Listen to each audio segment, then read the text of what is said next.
Greetings and salutations, everybody. Dave Duford here. Hope you guys are doing fantastic. It's Friday, February 7th, 2020, and you are back for another role-playing training extraordinaire session. So today's topic is going to be about closing the final expense deal. What do you do after you have built rapport, introduced yourself, effectively pre-qualified, have a qualified prospect? You explain how your product works, and then they agree conceptually that yours is the best choice. What do you do after that? What happens when you run into objections? They say they need to think about it, or talk to their pet rock, or talk to their kids. What do you do to handle that? Good training, even with good training. Guys, let me know if you can hear me, guys, okay? I've got I have microphone issues here, so I'm just going to switch over. Well, maybe. Yeah, I'm just going to switch. Sorry.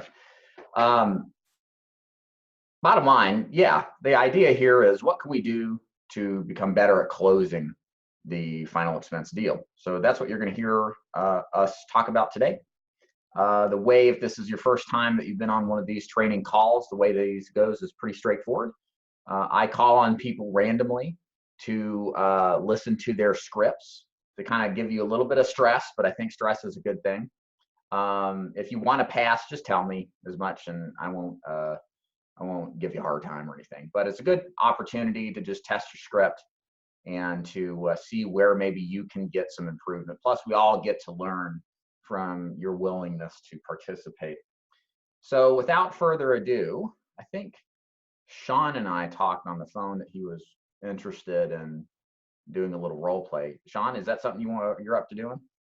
Yeah, I mean, I'll be honest with you. My role or my script is more so from previous scripts. So, that's fine. Okay, cool. No, it would be great. I think it'd be cool for me to listen to it, but then also I think it'd be cool for everybody else to kind of compare and. Sure. So yeah, just kind of just let me explain to you how we close. Typically, at the point where we're at right now, we're telling them what the company is, who it's with, how long they've been with. Here's your three options, which one works best, and then handling objections. So I know your script might be different. Just kind of pick up somewhere in there that sounds similar, and then I'll play prospect, you play agent, and then we'll proceed from there. Okay, so basically I'm just picking up from, I've already come up with the three quotes and I'm starting to introduce you with the company. Yeah, that'd be great. Yeah, exactly. All right, cool. Well, Dave, what I got going on for you is this company, Trinity. They're actually located out of Oklahoma and have been in business since 1964, I believe. And so that having been said, they are an outstanding company that's been in business for quite a number of decades. Now, the three options I have for you, considering you said that your budget was in the $70 range, right? Yes. Fantastic. So I've got three options for you. Your first option is going to be a $10,000 death benefit that'll go out to your beneficiary, Julia, and that'll cost about $64.95 a month. Your second benefit would be a $15,000 benefit, and that's going to pay Julia when you die. That $15,000 costing $72.83 a month. And then your third benefit is a $20,000 death benefit. That's going to pay Julia that $20,000 when you die, and it's only going to be $76.95. Now, out of those three options, which one fits your budget the best?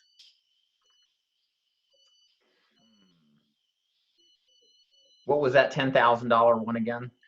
$64.83. I don't remember the number I told you. Okay, you made it up. So that 15,001 is really what I want, but sure, it's a little too expensive. Why don't you get back to me tonight, and I'll tell you which one I want to get. Absolutely. So it sounds like to me that you're looking for some time to think about this, right? Yeah. And outside of needing some time to think about it, is there any other reason why you wouldn't want to go with this today? No, not necessarily. No. Mm-mm. Cool. Well, if everything I've said to you is true and correct, there would be no reason why you would need any additional time. So as far as these three benefits, you're thinking your second one's the best one that fits your budget. So let's get this set up for you. And thankfully, you're going to have plenty of time to think about this as far as a look over period. Can I see your ID, please? Okay. All right, good. So off script here. Good job. So a couple of things here, I would say. Only one real suggestion I think is worth considering.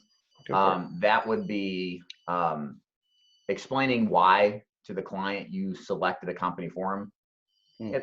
It's a minor issue, but I like to reinforce that there's a good reason why I picked Trinity versus these other companies. Agreed. So how would you say, or what would you say? So let's say a lot of times it's condition based.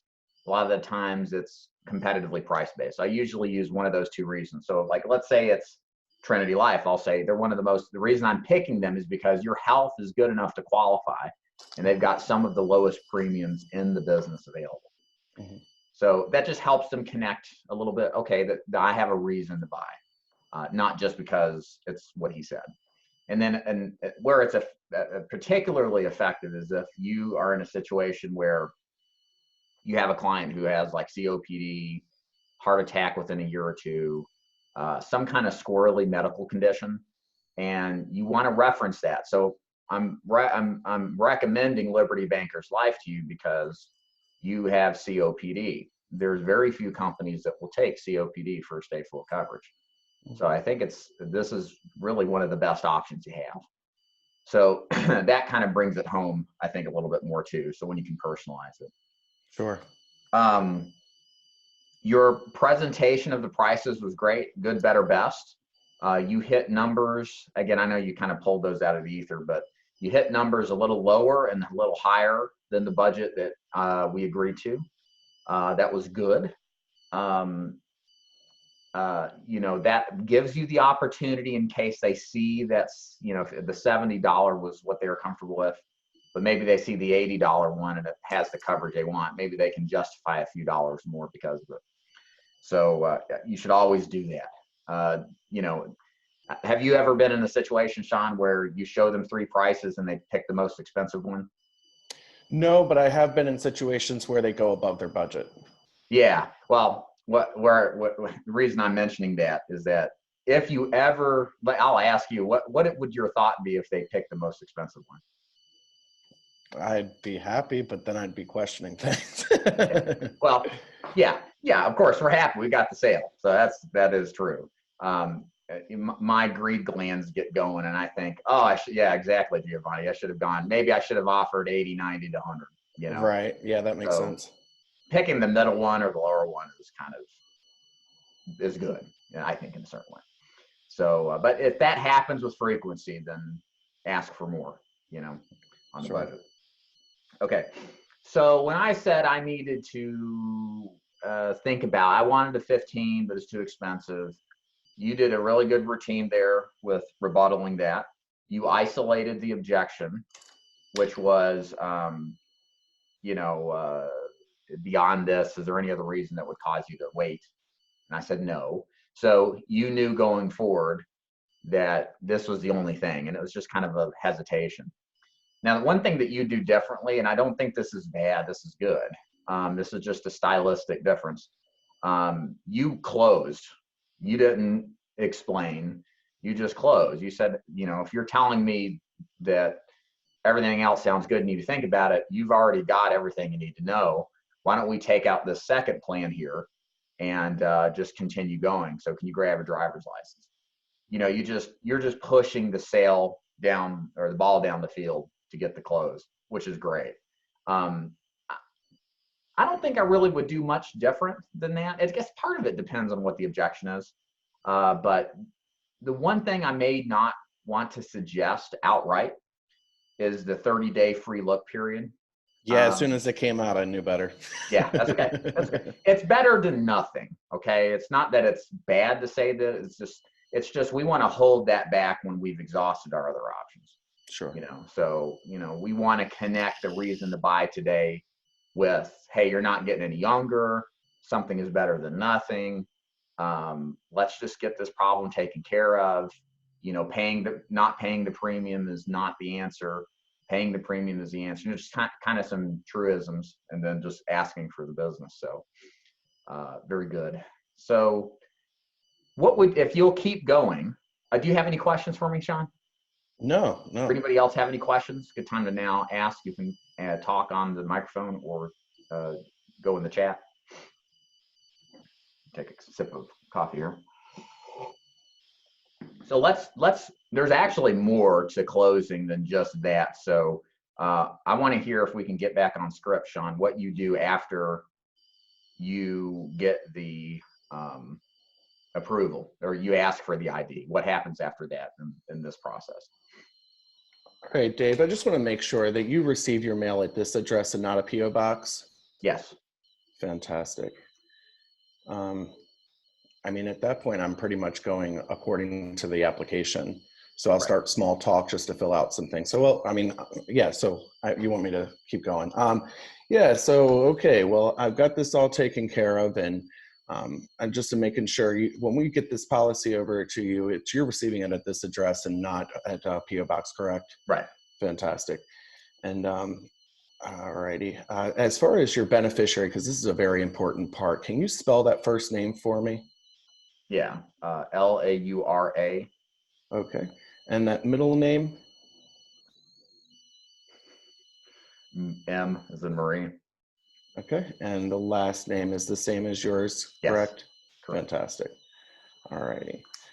And the phone, I mean, do you want me to go through the whole application, or do you want me to go like as far as how I'm going to close them at the very end? Let me hear how you address the billing. Oh, so, okay. Now, most of the customers I work with are on a fixed income. They receive their government benefits either on the 1st or the 3rd or a particular day of the month. Is that the case for you? Yeah, I get my check on the 3rd. Awesome. And the best thing with this is that what they'll do is that all insurance companies, they draft on a specific day of your choice. Now I can date this for this application particularly, I can date this out as far as 45 days from now. Which day works best for you? Oh, I hate drafts. Do I have to do a draft? Yeah, here's how it works is that back in the day, there used to be a time where people would come around picking up checks. We're much more advanced now. And so basically to make things much easier for you, along with every other customer, they give you the option of choosing the day that's going to work best for you. What of those days are going to work for you? Yeah, I mean, I get paid on the 3rd, so. Awesome. Do I have to do it on the 3rd? If that doesn't work, like I said, whatever works best for you. So we can either do the 3rd or we can do the 5th, or I could do the 4th. What's working better for you? Yeah, let's just do the 4th. That sounds good. Okay, fantastic. That gives it a day for you to look over things and all that. So, all right, we'll get it set up on the 4th for you.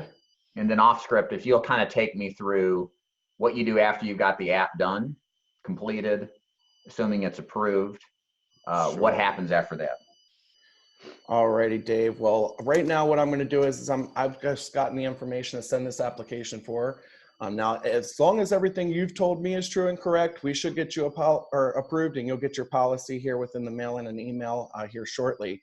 Now, what I'd also recommend doing is just contact Laura. Let her know that we've got this set up for her, because it's likely that she could also receive a call just to verify information with her. But outside of that, if there ever should be a time that, questions come up or you have any concerns about the policy or anything like that, I am leaving you with my direct cell phone number. You're not going to have to call an 800 number and press a bunch of buttons only to go into my voicemail. Great. So you can contact me directly with any questions that you would have, because obviously I can't help you unless you let me know whatever the situation is. Sure. You understand? Sure. Awesome. Any other questions that you might have before I get out of here? Nope. Good deal. Good deal. All right. Well, we got this set up for you. And again, you have my number. I hope that you have a great day. Okay. All right. Thank you very much. Great. Okay. Off script. So sounded great. A couple of things I want to cover with you. Obviously I gave you the draft objection. You handled that fine. I would suggest blaming the insurance company, like blame them. You're on their side. Yeah, you're don't kill the messenger. That's the insurance company's fault. And they're so big, the assumption is they're so big that we can't change the rules. It's just the way it's done. So I like to say, if I get pushback on drafting, I'll just say, hey, look, I understand some people love drafts, some people don't. Bottom line is the companies require it. It's not me requiring it, it's the companies. And what you did was great. You just said, so which one of these, what is the best way to draft? You've made it a closing statement. to just proceed from there. So that was good. Of course, and Sean, this usually doesn't happen at this point in the presentation where you get objections on drafting, because in ours, at least in my sales strategy, we know ahead of time if they've got a bank account or direct express, we can draft. But it doesn't matter as for the purposes of handling any kind of objections. Like that's something you got to be on Johnny on the spot about. So, billing setup. So I'm curious to hear everybody's thoughts on this. What do you, so here's the thing. We want to set up all of our billing on the exact deposit date, if at all possible. It is a fact that the faster we collect money, the closer the money is collected towards the deposit date, the better chances we'll have of a higher persistency. But what happens when you have somebody like me give you a little pushback, right? You know, I was like, oh, I have to do it on the 3rd, that kind of thing. Do any of you just say, okay, well, do you want to do the 4th or the 5th? Do you fight to get it to the 3rd? I'm kind of curious what you guys do. Sean, is that kind of what you normally do if you get some pushback on a specific draft date? If I get pushback on a certain draft date, I always will go no more than 2 days. Okay. And okay. I like I did with you, I just leave it into your advantage, like leaving you with the impression that it's to your advantage. It's to make sure that you're not concerned with when things are taken care of. Yeah. Okay. Yeah. My thought has always been, I want to make and facilitate the sale as much as possible. I don't want to give people objections to buying.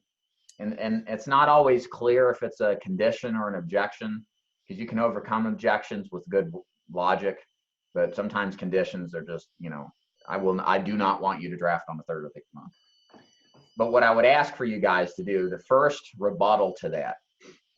Okay, so just to rephrase or remind you, you want to deposit as a rule or draft as a rule on the Social Security deposit date. Your client will say the 1st of the month, 3rd of the month, 2nd, 3rd, or 4th Wednesdays. Okay. You want to draft on those specific dates. You want to use carriers like Prosperity, Trinity Life, a few others that do Social Security benefit deposit drafting, because they time on the actual deposit dates, not on the numerical date. So if the 3rd falls on a Sunday, clients get paid on Friday, but we don't draft till Monday, right? Because on Monday is the earliest we can draft because the banks close on the weekends. So that's 2 or 3 days excessively that, you know, you might not be able to get the deal. So, or they'll forget and blow their money on smokes and booze and have to pay the premium. It happens, believe it or not. Mm-hmm. So here's what I would recommend rebuttaling that. So if you here's how I set it up. I said, okay, so what we do, Mr. Jones, is we set up payment to come out of your checking account or your direct express on your deposit date. What month of the date do you get your deposit on? And then if they say, oh, well, can we put it on the 4th or the 3rd? It depends on kind of how they answer it. If they're like, you know, if they're nice about it, then I'll be like, well, the companies just draft on these specific dates. We'll never draft you before you get your money, always on the same day. So you never have to worry about the risk of being drafted. So when was that deposit date again? I like that. That's a good strategy. Just the more we can get more business drafted on deposit dates, the better. Oh, you just a little fine point, Sean. I would recommend telling the clients that they're going to get their policies within the next 3 to 4 weeks. You will commonly be asked, okay, so when am I going to get my policy, or am I going to get some paperwork or something? Usually it just takes a couple of weeks, but I always undersell it, hopefully to over deliver it. So I tell them 3 to 4 weeks, and if they don't get it by then, to just call me and I'll hunt it down. I'll chase it down. That way you kind of just dispel any concerns, right? Because if you tell them, okay, the policy will be here next week, but there's a backup and policy issue and it takes longer, some people start to flip out. You know, where's my paperwork? I've got this money drawn out. I don't have any insurance, proof of insurance, you know? And then last thing I would suggest, by the way, if there's anybody who wants to be called on, chat and let me know now in the chat, and then we're going to have you be the guinea pig. The last thing is at the very end of you've wrapped everything up. Thank you for your time. I do recommend that agents spend no more than 5 minutes cooling down, just talking about anything other than insurance. People remember emotions, not logic, right? Right. So people aren't going to remember the specifics of the policies as much as they remember, hey, Dave was a nice guy. He did a good job by me. I think that's important. And then the one thing I'll say at the very end, as I'll say, bottom line, Mr. Jones, thank you so much for your time. Appreciate this. And I just want to make 100% sure this price is good for you. This coverage is exactly what you need. Do you feel really good about this? Again, I want to reinforce that they're on board and they're completely committed, right? So I like to throw that in there at the very end, just in case I've been too pressuring, which usually we're not, but I'd rather address that issue now versus later. Sure. Sean, thank you. Do you have any questions for me? No, thank you. Okay, great, man. All right. So let's see here. Okay, a couple of questions here. I'll address them real quick. Giovanni says, be the expert and let them know in your experience would be my approach. Yeah, absolutely. Yeah. Tell people what to do. But as you get out there, this is an art form as much as it is a science. And you'll develop an intuition about, okay, is this person workable? Can I get them committed to this? Or do I have to compromise a little bit, maybe draft it on the 4th or the 5th of the month? So it's just kind of a feel thing, I think, ultimately. Toby says, what if the reason you needed to think about it and push back on the draft date is because maybe the payment is actually a little more than you're really comfortable with? Yeah, good question. Trying to think if that's really an issue or not. Typically, the objection we'll hear is, I need to think about it. And then they say, well, I need to think about the price. And then you work it down. And then at that point, if there's an objection to a draft, it's because they just hate drafts or they prefer to send bills, don't like people in the bank account, and you got to address that. So yeah, that's why you isolate the objection 100%. So what Sean means by that, Toby, if you go back where I said, hey, call me back tonight. Let me think about this. I'll let you know. He said, okay, that's fine. But besides thinking about it, is there any other reason causing you to stop to do business? And I said no. And then from there, I continued, right? So he knew that it was assuming I'm telling the truth, not everybody tells the truth, but assuming I'm telling the truth, then that's the objection that you're going to be battling, if that makes sense. Yeah, I don't know, maybe fact finding. Yeah, I'd say so. If you're getting pushback on budget at this point in the sales process, you probably didn't do a good job of fact finding earlier on and pre-qualifying. That's where you're going to run into the most issues. And Scott says, wouldn't you have already agreed on what they can afford? Yeah, exactly. You should. Now, sometimes you don't. Like the selling the premium, that's the concept here, is you pre-qualifying premium. Mr. and Mrs. Jones, if I can qualify for a program today, can you afford 150 to 200 a month? I prefer that approach because I like knowing going deeper into a sales call that they can afford it. But it's not necessary. Some people don't talk price until they get to the very end and they just show a 50, 75, and 100. But there's going to be times where you're going to get objections there, or they will pick the $100 one and you're like, can we do more? Maybe I should have did more. How would you have known? Well, if you sell according to the premium, you're going to run across a lot more sales opportunities, I think. And you also have the added benefit of making it easily affordable for the budget. It's less pressure earlier on in the sales call to get budget information than it is later, in my opinion.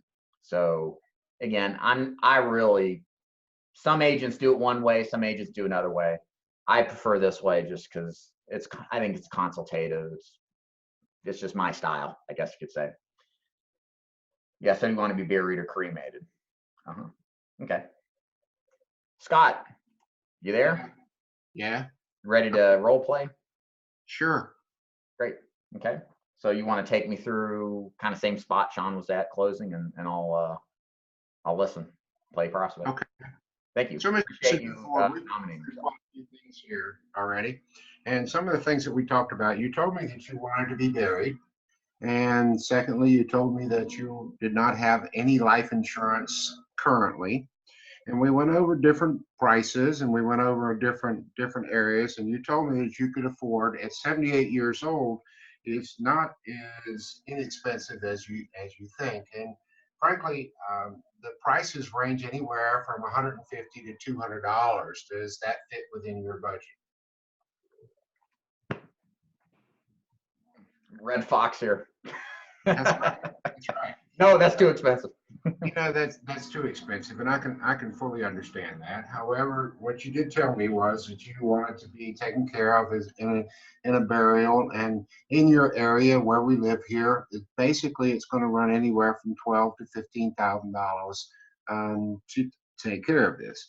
Now, I have three prices on a sheet of paper here that specifically I think that you can pick and choose from. If you notice, I've been fooling with my telephone as we've been talking, and here's the reason why. And I literally turn around and show them the telephone that I've run all the quotes on.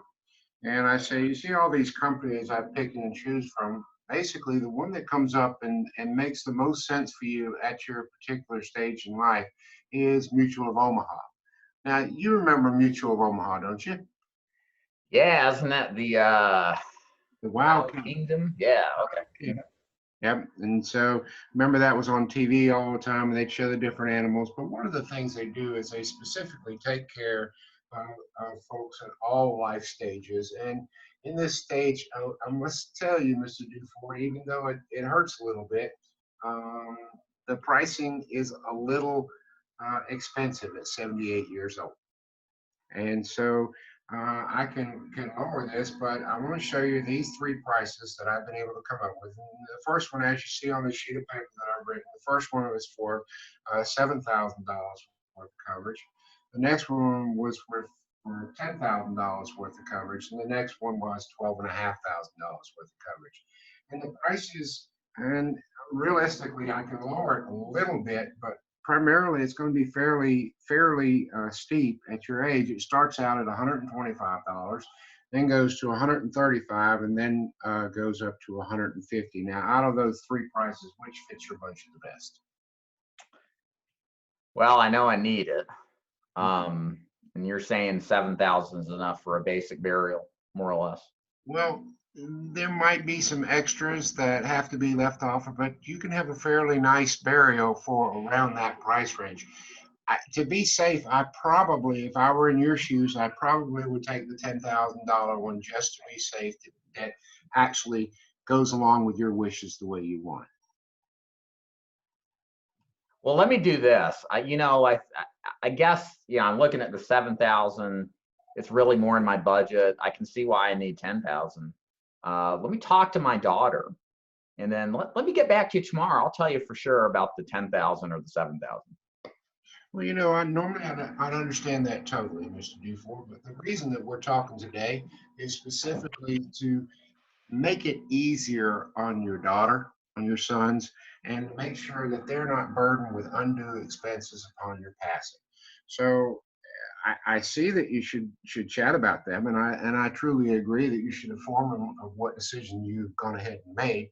And if the $7,000 one is in your budget at $125, I ask you to consider this much. If we look at the difference of $2 a day to get you the additional up to 10,000, $2 a day. I know it sounds probably a lot, but that pretty much can be the difference in you affording the extra coverage and not affecting the coverage. I'll bet you right now, if you look in your pocket, you probably have close to $2 of change in your pocket. Sure. So I need you to, you're still driving, I see, because you got that nice Chevy Corsica out there. And so could I see a copy of your driver's license? Yeah, but the thing is with this 10,000, I want it, but the reason I want to talk to my daughter is I just want to see if she'll cover the difference, make Okay, sure that, understand that. Then let's go ahead and start and get you approved for the $7,000 one. Go ahead and fill out the paperwork that we've got today. And in the event that upon delivery of the policy, you want to jump up to a $10,000 one, we can go ahead and do the amendment and get the 10,000 one written then. So, do you have a copy of your driver's license nearby? Yeah, this, I need to think about this. This $7,000, I just don't think it's enough. I mean, Okay. based on what you're telling me, it's not enough. Okay. So it sounds like to me, well, if it were up to me, I'd just snap my fingers and I'd get you approved immediately, but it's not up to me. It is up to an underwriting group that they need to review everything. So we need to start them on a process to begin with. And if 10,000 is where you eventually want to go to, will give you plenty of time to talk to your daughter, and we can change it upon delivery of the policy if you want to at that time. Otherwise, you have at least a minimum amount so that the process can happen. And I know this is a gory detail, but we're all going to pass away one day, and we have to bring it up and we have to talk about it. And we don't like to, but that's just the fact of life. And so if you want to go ahead and start with the process with the 7,000, we can go ahead and get that done now. So your driver's license, you are still driving, right? Yes. Yeah, okay. Good. Okay, off script here. So very good. Obviously gave you more resistance than normal, but Right. you know how to handle it. I'm not worried. So figure why not. So a couple of things here. Is there a reason why, like earlier on in your sales presentation, you would ask something about, you said, these plans are kind of expensive. Is there any reason that you said that? Yeah, because I want to go ahead and tell them I understand where they're coming from.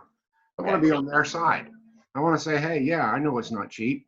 And yeah, I know it's a decision you have to make. And I know, I understand that this is not a split moment decision that you're making. What I am doing is basically taking the wind out of their sails to say, oh, well, this is a big decision, blah, blah, blah. I'm basically agreeing with them. Okay. Do you think, and I'm just playing devil's advocate here, I'm curious to see your perspective. Do you think that you might be short selling your offer when you set it up like this is going to be pretty expensive? And I meant that. And I did that on purpose. And the reason I do that on purpose is to say to them, hey, I'm on your side. I understand it's expensive. I understand it's a big decision, but hey, you want it, you don't want it. One or the other, because I can't change the rates. I can't change where you're coming from, and I can't change it. You're 78 years old. But what I can do is bring peace of mind to you and your children in the event that you have some coverage which you don't have right now. Okay. Yeah. Okay. Yeah. Go ahead, Scott. I'm sorry. Does that make sense? Yeah. And that's why I asked, because yeah, that's why I asked you what your perspective was on it, because I think you could argue both ways. I think it depends on how you set it up and the relationship that you've developed in the sales call. The underlying assumption here, and Scott would have done this earlier on, is he's connected with them. He's very straightforward. He gets to the point. It's a matter of fact, here's the facts type of presentation he does. So, setting this up, even though it may sound like it possibly may be selling the policy short, it's not. It's just another way to create rapport with the client, making sure they know we're on their side. Was that an accurate portrayal? Well, David, I do something different than most people don't do. In the very beginning, I tell the people straight up, I'll say, Mr. and Miss Jones, one thing I'm going to share with you right now. My mortgage is paid if you buy this policy. My mortgage is paid if you don't buy this policy. So in other words, I'm here to give you the facts and help you out. I'm different than most insurance agents you're going to talk to. I compare over 50 different companies, and I show them the little computer that, the little phone where I'm comparing all the companies. So that builds up pretty much a significant being honest and coming across it. Maybe I'm doing that, and maybe I am short selling the policies, but I'm actually building a rapport that is, hey, I'm being devil's advocate here. Yeah, and I agree. Like a lot of what I've talked about a lot recently, what's called damaging admissions. It's where you say something that seems unusual or unlikely for a salesperson, but it actually has the opposite effect of creating more rapport, more trust. Like what you saying that is this is a little expensive. That's a damaging admission. But I think in the right light and the right sales presentation, like what you do, that's actually a good thing. You know, or we may say, you know, AARP, the reason AARP is good is because its prices are pretty affordable. But if you look at the actual fine print, you can see where the problems are. So it's like you're admitting something that is unexpected as a salesperson, but it actually elevates your status. So anytime you can do that, I think it humanizes the sales process. It takes away from people having resistance against you. And then the one thing I did like what you just said. You essentially said up front, I don't want, you know, you don't want, if you don't want this, this is fine. You know, everything in my life's taken care of, no big worries. I'm just here to help you if I can. You don't have to say it like Scott, but I think some psychological phrasing like that, saying, hey, look, I just want to assure you, bottom line, I'm just here to help you if I can. If I can't help you, I'll tell you that. What we do today is totally up to you. I think that is a valuable phrase to add because most people aren't going to say that. Oh, and by the way, David, I do that on every single presentation. You can even ask Giovanni, who was with me on one. That was one of the first things I said to the lady. Right, right. Perfect. Okay. So we went through the kids' objection. And I'm looking at my notes here. One suggestion, well, I'm not going to suggest anything to you. I'm just curious for your explanation. Is one thing I teach, Scott, is like if I get heat on getting a particular plan, but I don't want to leave the house, obviously, but maybe I could get them into lesser coverage. I spend time selling them on, hey, look, here's why 7,000 is not a bad idea. I usually say something like, yeah, it's a basic entry-level funeral. It's a graveside funeral, but at least it's something. Something is better than nothing. The ultimate goal is to get what's affordable for you. And you added all sorts of good stuff in there. Like, let's start with the 7. We'll see what your kid says. And then if we get to 10,000, we can up it. So my question to you, I don't know what really my question is. It's just, do you ever back down to the 7,000, like or do you always take a stand on the 10,000 if you get resistance? Does that make sense? You're on a training call and you're asking me a question as to, do I back down off the same? No, I don't. I really don't. I stand my ground. I look at it this way. And I'm telling the people straight up, look, you're telling me and I'm reiterating the facts to them. You told me 4 times, because I made marks on my little calendar here. You told me 4 times that you needed $10,000 worth of coverage, all right? So I'm just answering the question for you, and I'm letting you realize, and I tried to put it in perspective, and I think I quoted you 125, 100, 150 or something like that. And I went back quickly in my head and took the $25 and said, hey, that's $2 a day difference. Yeah. Well, that's $1. Yeah, that was good. You took the big and made it small. Because I'd already sold you on the 7,000. I'd already made that sale. I knew you wanted, you agreed. Yeah, that's true. Okay. Yeah. Why in the world would I try and go back and resell you on 10,000 when I've already sold $7,000 for it? So I'm actually going back and selling you on $3,000 worth of coverage. Right. $25 a month and breaking it down to where it's simplistic and getting that. Right. I don't know if that, I mean, there's no reason to go back and do the whole sale over again for the larger amount. You've already sold the 3/4 of it, or 7,000. Why wouldn't you just concentrate on selling 3,000 at $25? Sure. Does that make sense? It does. Yeah. No, I'm just, you at the end of our sales or our dialogue, you did back down to the 7,000 though, right? I said, let's go ahead and get underwriting in process for the 7,000. Okay. All right. Because you gave me the one objection I could not overcome. And that objection was my daughter is going to pick up the difference. Well, it would be unfair for you and probably a lapse policy if I went ahead and wrote it up for 150. And the daughter got back with him and said, "You damn fool, I'm not paying $25 a month for insurance for you." And then you have no control of that situation. So Right. I didn't really back down. I just agreed to go ahead and start the 7,000 process to go through underwriting to get that done. And then give him time to go talk to his daughter, which they probably won't anyway. And when I deliver the policy, and by the way, I don't deliver policies by mail, I have them sent to me so I can go over the policy in person, because you never know if you're going to get another sale out of it. Yeah. So, okay. So what you're saying here is, as soon as I said, I want the 10,000, but I've got to, I got to ask the daughter to pay the difference. You're telling me, correct me if I'm wrong, in your mind, it's like, okay, this is a condition to doing business. This would cause a second call, and we know that the odds are extremely low that they'll actually do it. So at that point, you just pivoted towards the 7 because you saw that that was the only way to actually get the touchdown.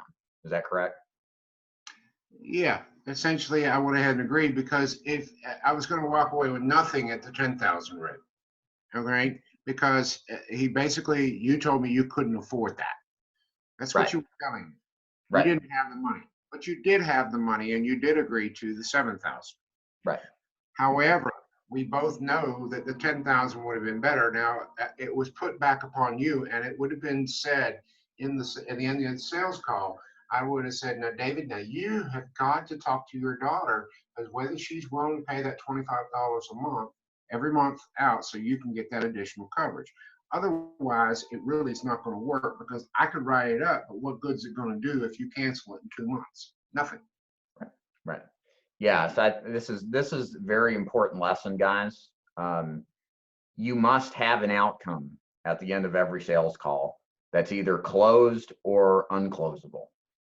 You have to do everything absolutely possible to make it happen. You cannot fall into the seductive trap of, "Oh, I really want this. I really do. I just need to qualify this with my daughter and make sure that," because that brings in a whole new dynamic, right? Will the daughter want to pay? Can she pay? Is she going to be skeptical with the whole thing? There is an element of risk there, right, that we can't control. So at that point, when you run into something, I think it's wise to do what Scott did.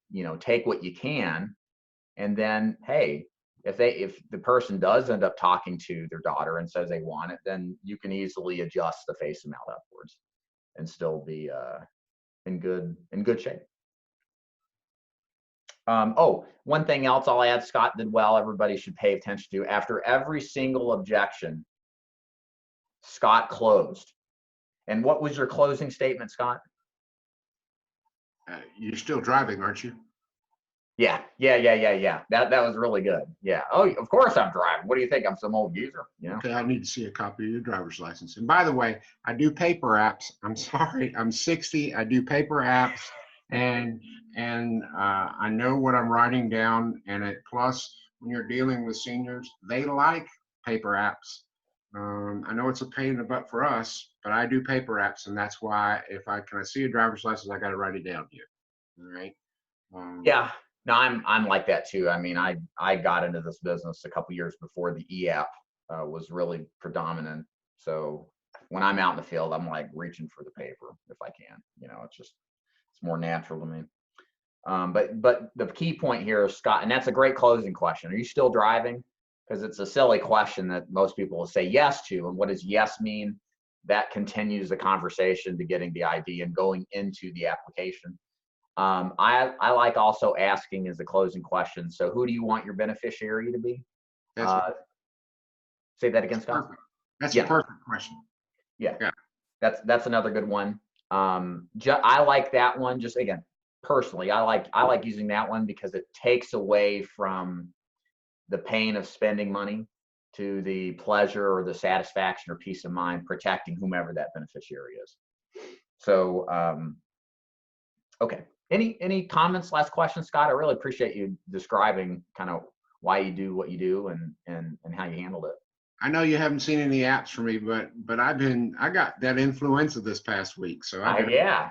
Well, yeah. that's a good reason not to work. I mean, you know, way the flu is. I was out 2 weeks, 2 weeks like 2 years ago. It was bad. So That stuff is mean. You sound like you're back at it, so that's good. I am back at it, man. I am back at it. So questions from the audience. Scott, I'm gonna put you on mute. If you want to jump in and pipe in, you're welcome to. This is a great time to ask questions. You can unmute yourself about anything we've discussed today. Let's look at Giovanni. And I know you asked this a little while ago, Giovanni. Yes, he did, because you said you wanted it. And that was the best part, because David, you as a client said you wanted it. So you bought in, he didn't sell you. Yeah, exactly. So when I am close, the key thing what Scott was saying is that early on in the sales call, I was not theoretically, but the assumption was I said I needed 10,000. I said I needed 10,000. And so it gives you the right to close for the 10,000, as at least give it as much solid shot as you can, knowing that if you run into a condition like Scott ran into, you can back down if you need to. If you back down to a lesser amount, because sometimes people, they want the 20, but the 20 is just crazily expensive. Their perceptions of what's possible are just bad, according to what reality is. You want to do the something is better than nothing close. Again, that's where we say, hey, I know you want the 20,000, but you said it's outside of your budget. At least you can get the 10,000. You said that's exactly in your budget. And here's why that's still a good idea. It'll cover you 100% from the first day. Your funeral expenses are all paid for. And hey, at least you've got something, because not paying the premium is not the solution. Paying the premium is the problem, is the way you solve these problems. So who do you want your beneficiary to be? Will you do in the future 100% start to finish sales calls? Yes, actually I will. Scott, I did one Tuesday. I know you were sick, so you missed it. That's fine. Next week, I had somebody, it may have been you, Sean. I talked to somebody this week that wanted to do a full presentation. Anybody on the call here is invited to do it. So once a week on these calls. So one of these role-playing events is going to be a whole presentation. That way, all of us can listen to the presentation. All of us can hear it repetitively over and over again and get used to the cadence and the flow. And then I can help that particular person out and make some suggestions. And then the other role-playing call going forward is going to be on particular sections and kind of getting a little bit more involvement from the audience, and just kind of getting a little bit more detailed, covering specific parts. So yeah, I think that'll be good. That's a good suggestion, Scott. Sean says, how do you get the policy sent to you rather than the customer? This has been something I was wanting to do, but was discouraged from doing it with the previous agency. Scott, I have unmuted you. Do you mind explaining how you got that set up? Say what now? Yeah, so that's okay. Sean asked, he wants the policies to be sent to him like he has it with you. And I was just asking you how you got that set up to do that. Well, on the paper app, there's a place you can check. It says send to the client or send to the agent. And it's right by the agent's signature. But if you don't see that, you can always, there's a place on every single application for comments. You can put that in the comments and they'll send it to you directly. Okay, perfect. Yeah, and you can also call up the company and you can request them to just send the policies directly to you. Most of them will do that. I can't think of one that won't. Just please make sure you deliver it. Don't be like me and get a stack this high of policies that I'm gonna get around to getting to them eventually. So policy deliveries, that's the classic way to conclude the sale of the insurance. It solidifies the sale. It also is a great opportunity to get referrals, possibly even upsells off the same person. Like in this example Scott and I had, maybe at this point I come back and, oh yeah, the daughter was fine. Then you got the 10 instead of the 7. And I know I know successful agents that do policy delivery. I know some that don't. But there's some good reasons why to do policy delivery in terms of increasing persistency and then also developing really good referrals. Yeah, Scott asked, will you be the agent and one of us be the prospect? So yes, absolutely. I might do that if there's one week where somebody doesn't want to go. So if next week I don't have anybody, I'll do it on Tuesday. Giovanni says, how come we as a producer want the policy to come? Okay, yeah, you see why. Yeah, that's exactly why. And a great way to fish for more assets. Yeah, absolutely. Yeah, you're right. Because at that point, you're back on a second call. You showed up again. You've got a relationship with these people. And it may be a good conversation starter, right? To get into the more hairy questions like that. So thank you, everybody, specifically Sean and Scott, for playing along and letting us listen to their closing questions and or closing scripting and objection handling. If I can do anything for you today, I've got a little bit of a lighter day today. You guys are welcome to call me, text me, email me. I got a few calls this afternoon, and other than that, I'm pretty open. If you are interested in doing a call like this and you want to do the whole presentation, just shoot me an email so I can get you squared up on the calendar, and we'll do it like that. So yeah, you're welcome, Chad. You're welcome, and thank you for everybody else for being here. And until next time, y'all have a good weekend, and we'll see you around. See you.